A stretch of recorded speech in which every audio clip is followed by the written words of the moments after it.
Pengertian motivasi. Motivasi adalah kecenderungan yang timbul pada diri seseorang secara sadar maupun tidak sadar melakukan tindakan dengan tujuan tertentu atau usaha-usaha yang menyebabkan seseorang atau kelompok orang tergerak melakukan sesuatu karena ingin mencapai tujuan yang dikehendak. Motivasi menurut para ahli. Menurut Viktor Fromm, motivasi ialah sebuah akibat dari suatu hasil yang ingin diraih atau dicapai oleh seseorang, dan sebuah perkiraan bahwa apa yang dilakukannya akan mengarah pada hasil yang diinginkannya.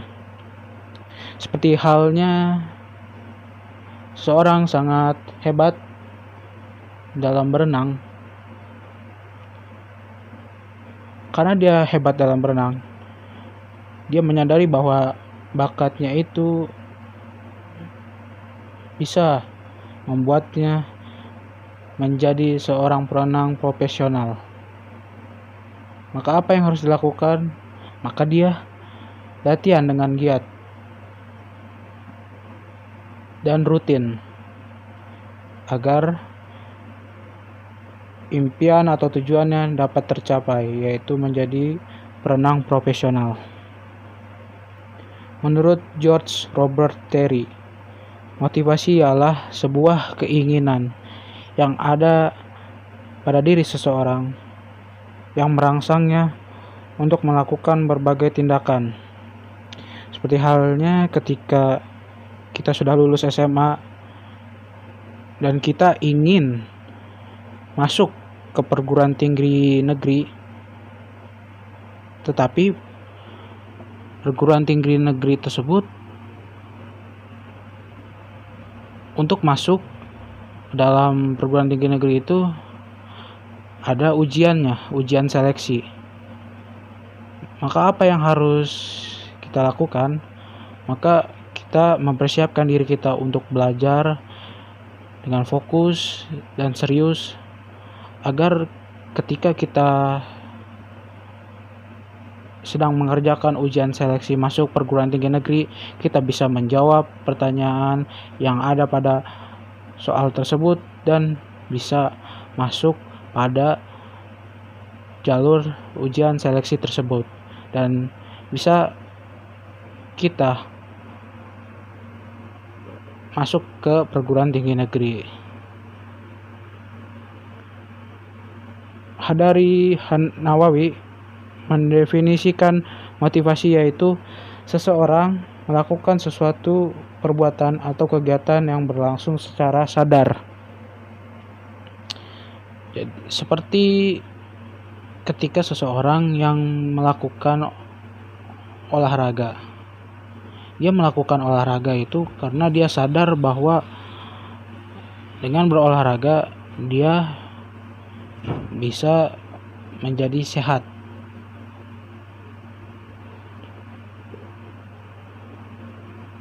Seperti itu. Sumber motivasi. Pertama, motivasi intrinsik, yaitu motivasi yang berasal dari dalam diri individu itu sendiri. Termasuk motivasi intrinsik adalah perasaan nyaman. Jadi perasaan juga menentukan datangnya motivasi itu pada diri kita sendiri. Yang kedua, motivasi ekstrinsik, yaitu motivasi yang datang dari luar individu. Misalnya saja dukungan verbal dan non-verbal yang diberikan oleh teman dekat atau kekerabatan sosial yang menurut kita orang yang terdekat dengan kita, berupa dukungan baik secara nasihat maupun tindakan secara nyata. Yang ketiga adalah motivasi terdesak, yaitu motivasi yang muncul dalam kondisi terjepit dan munculnya serentak serta menghentak dan cepat sekali. Biasanya motivasi ini muncul pada aktivitas yang kita lakukan.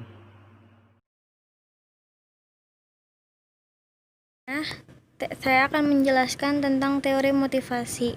Nah, teori motivasi ini dibagi menjadi 5 bagian, yaitu teori hedonisme, teori naluri, teori reaksi yang dipelajari, teori pendorong, teori kebutuhan.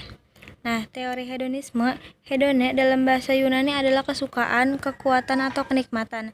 Menurut pandangan hedonisme, implikasi dari teori ini adalah adanya anggapan bahwa orang akan cenderung menghindari hal-hal yang sulit dan menyusahkan atau mengandung risiko berat dan lebih suka melakukan sesuatu yang mendatangkan kesenangan baginya. Terus teori naluri. Menurut naluri, teori motivasi, semua organisme dilahirkan dengan kecenderungan biologis, bawaan yang membantu mereka bertahan hidup. Teori ini menunjukkan bahwa naluri mendorong semua perilaku. Naluri adalah pola perilaku yang diarahkan pada tujuan dan bawaan yang bukan merupakan hasil dari pembelajaran atau pengalaman. Selanjutnya itu teori reaksi yang dipelajari. Teori berpandangan bahwa tindakan atau perilaku manusia tidak berdasarkan naluri, tetapi berdasarkan pola-pola tingkah laku yang dipelajari dari kebudayaan di tempat tinggalnya. Menurut teori ini, apabila seorang pemimpin atau pendidik akan memotivasi anak buah atau anak didiknya, pemimpin atau pendidik hendaknya mengetahui latar belakang kehidupan dan kebudayaan orang-orang yang dipimpinnya. Selanjutnya, teori pendorong. Teori ini merupakan panduan antar teori naluri dengan teori reaksi yang dipelajari. Daya dorong adalah semacam naluri, tetapi hanya suatu dorongan kekuatan yang luas terhadap suatu arah yang umum. Oleh karena itu, menurut teori ini, bila seseorang memimpin atau mendidik ingin memotivasi anak buahnya, ia harus berdasarkan atas daya pendorong, yaitu atas naluri dan juga reaksi yang dipelajari dari kebudayaan yang dimilikinya. Selanjutnya itu teori kebutuhan. Teori motivasi sekarang banyak orang adalah teori kebutuhan. Teori ini beranggapan bahwa tindakan yang dilakukan oleh manusia pada hakikatnya adalah kebutuhan fisik maupun psikis. Oleh karena itu, menurut teori ini, seseorang harus mengetahui terlebih dahulu apa kebutuhan-kebutuhan orang yang dimotivasinya. Klasifikasi motivasi ini terbagi menjadi 3. Yang pertama, ada di situ motivasi kuat. Motivasi dikatakan kuat apabila di dalam diri seseorang dalam kegiatan sehari-hari memiliki harapan yang positif, mempunyai harapan yang tinggi, dan memiliki keyakinan yang tinggi. Kemudian yang kedua, di situ ada motivasi sedang. Motivasi dilakukan sedang apabila dalam diri manusia memiliki keinginan yang positif, mempunyai harapan yang tinggi, namun memiliki keyakinan yang rendah. Kemudian yang ketiga, motivasi lemah. Motivasi dikatakan lemah apabila di dalam diri manusia memiliki harapan dan keyakinan yang rendah, membuat seseorang berkegiatan dan mempelajari sesuatu hanya karena mengisi waktu luangnya agar lebih produktif dan berguna. Itulah dia 3 poin yang ada di dalam klasifikasi motivasi. Kemudian yang kedua, poin yang kedua itu pengukuran motivasi. Coba kita perhatikan grafik ini dengan seksama. Di grafik ini ada ditulis motivasi kuat, motivasi sedang, dan motivasi lemah. Berapa sih ukuran motivasi kuat, dan berapa sih ukuran motivasi sedang, dan berapa sih ukuran motivasi lemah? Ukuran motivasi kuat itu adalah sekitar 67% sampai 100%. Sedangkan ukuran motivasi sedang itu berukuran 34% sampai 66%. Dan yang terakhir yaitu motivasi lemah. Motivasi lemah ini ukurannya adalah 0% sampai 33%. Itulah dia pengukuran motivasi. Kemudian kita masuki poin yang ketiga. Di sini ada faktor-faktor yang mempengaruhi motivasi. Yang pertama itu ada faktor fisik, yang kedua faktor sifat keturunan, yang ketiga faktor intrinsik seseorang, yang keempat fasilitas, yang kelima situasi dan kondisi, yang keenam program dan aktivitas, yang ketujuh audio visual atau media, yang kedelapan usia. Di sini kami akan coba bahas tentang 8 poin ini. Yang pertama yaitu faktor fisik. Apa sih yang dimaksud dengan faktor fisik? Faktor fisik ini adalah faktor yang berwujud relatif lebih mudah untuk dinilai karena dapat dilihat kasat mata dan relatif mempunyai standar yang sama. Itulah yang dimaksud dengan faktor fisik. Adapun contoh dari faktor fisik ini, yang pertama itu ada jenis tanah, yang kedua ada iklim, yang ketiga ada unsur hara, yang keempat ada sinar matahari, yang kelima angin, yang keenam aksibilitas, yang ketujuh bentuk medan, yang kedelapan curah hujan, yang kesembilan tutupan awan, yang kesepuluh kandungan mineral, dan yang ke-11 air, tanah, dan ketinggian. Jadi itulah contoh daripada faktor fisik. Kemudian ada lagi faktor sifat keturunan. Faktor sifat keturunan ini adalah faktor keturunan merujuk pada faktor genetik seseorang individu. Contohnya tinggi fisik, bentuk wajah, gender, temperamen, komposisi otot dan refleks, tingkat energi dan irama biologis. Kemudian yang ketiga di sini ada faktor intrinsik seseorang. Faktor intrinsik seseorang itu adalah sifat yang ada di dalam diri seseorang tertentu. Contoh faktor intrinsik adalah ketika kesulitan belajar maka akan malas. Kemudian yang keempat di sini ada fasilitas. Mungkin teman-teman pernah itu mendengar fasilitas. Bercerita mengenai fasilitas, apa sih fasilitas itu? Fasilitas di sini adalah adalah sarana untuk memperlancarkan pelaksanaan fungsi. Kemudian secara definisi, fasilitas adalah segala sesuatu yang berupa benda maupun uang yang dapat memudahkan serta memperlancar pelaksanaan suatu usaha tertentu. Itulah yang dimaksud dengan fasilitas. Kemudian di sini ada juga situasi dan kondisi. Situasi dan kondisi ini terdiri dari dua kata. Yang pertama situasi dan yang kedua kondisi. Menurut Kamus Besar Bahasa Indonesia, situasi adalah kedudukan, letak sesuatu atau tempat. Sedangkan kondisi adalah situasi atau keadaan yang ada pada diri individu, baik itu dari luar maupun dari dalam dirinya sendiri. Kemudian yang keenam di sini ada program dan aktivitas.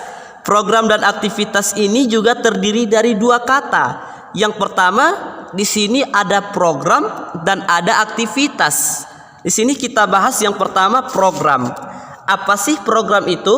Program adalah merupakan kata ekspresi atau pernyataan yang disusun dan dirangkai menjadi satu kesatuan prosedur yang berupa urutan langkah untuk menyelesaikan masalah yang diimplementasikan dengan menggunakan bahasa pemrograman sehingga dapat dieksekusi oleh komputer. Itulah dia yang dimaksud dengan program. Kemudian di sini ada aktivitas. Setelah program ini ada aktivitas. Aktivitas kegiatan atau keaktifan. Jadi segala sesuatu dilakukan atau kegiatan-kegiatan yang terjadi baik secara fisik maupun non fisik. Kemudian setelah itu, setelah program dan aktivitas, di sini ada juga audio visual atau media. Media audio sosial merupakan media yang dapat menyajikan gambar bergerak, warna, dan disertai penjelasan berupa tulisan dan suara. Kemudian yang terakhir yang ke-8 yaitu ada usia. Pada usia manusia adalah waktu yang terlewat sejak kelahiran. Misalnya umur manusia dikatakan 15 tahun diukur sejak dia lahir sehingga waktu umur itu dihitung. Itulah yang merupakan faktor-faktor mempengaruhi motivasi. Kemudian kita masuki yang terakhir, yaitu poin yang keempat, cara meningkatkan motivasi. Di sini ada 3 cara untuk meningkatkan motivasi. Cara yang pertama adalah memotivasi dengan kekerasan, atau yang dikenal dalam bahasa Inggrisnya motivating by force, yaitu cara memotivasi dengan ancaman, hukuman atau kekerasan dasar yang dimotivasi dapat melakukan apa yang harus dilakukan. Kemudian cara meningkatkan motivasi yang kedua adalah memotivasi dengan bujukan. Dalam bahasa Inggrisnya motivating by enticement, yaitu cara memotivasi dengan bujukan atau memberi hadiah agar melakukan sesuatu harapan yang memberikan motivasi. Dan yang ketiga, cara terakhir untuk meningkatkan motivasi adalah memotivasi dengan identifikasi. Dalam bahasa Inggrisnya motivating by identification on engagement, yaitu cara memotivasi dengan menanamkan kesadaran.